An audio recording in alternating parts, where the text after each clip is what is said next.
యేసుక్రీస్తు నామంలో బెతస్తా విడుదల పరిచర్య తరపున మీ అందరికీ ప్రేమపూర్వకమైన వందనాలు.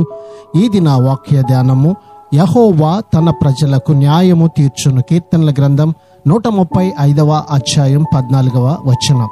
ఈ లోకంలో దేవుని ప్రజలైన వారు నలుదిక్కుల నుండి అన్యాయాన్ని, అవమానాన్ని చవి చూస్తూ ఉన్నప్పటికీ దేవుడు మాత్రం ఆయన ప్రజలైన వారి పట్ల సదుద్దేశాలను, ఆయన నిర్ణయించిన దైవ ప్రణాళికను మాత్రమే నెరవేర్చుకుంటాడు. లూకా సువార్త 18వ అధ్యాయం 7-8 వచనాల ప్రకారము దేవుడు తాను ఏర్పరచుకుని వారు దివారాత్రులు తన గురించి మొరపెట్టుకొనుచు ఉండగా వారికి న్యాయము తీర్చడా, ఆయన వారికి త్వరగా న్యాయము తీర్చును. వారి విషయమే ఆయన దీర్ఘశాంతము చూపుచూ ఉన్నాడు. కనుక ఈ దినాన ప్రభు మనకి ఇచ్చినటువంటి వాగ్దానాన్ని బట్టి దేవుడు నిశ్చయంగా మీ పట్ల న్యాయాన్ని జరిగించి మిమ్మల్ని బహుగా దీవించి ఆశీర్వదించునుగాక. ప్రార్థన. మమ్మల్ని మిక్కిలిగా ప్రేమించిన మా ప్రియ పరలోక తండ్రి యేసయ్య, మరొక నూతన దినాన్ని మీరు మాకు ఇచ్చినందుకు నీకు వందనాలు, స్తోత్రాలు చెల్లిస్తూ ఈ దినాన్ని మీరు ఇచ్చినటువంటి ఈ వాగ్దానాన్ని బట్టి ప్రార్థిస్తూ ఉన్నాం. నీ ప్రజలైన వీరిని జ్ఞాపకం చేసుకోండి.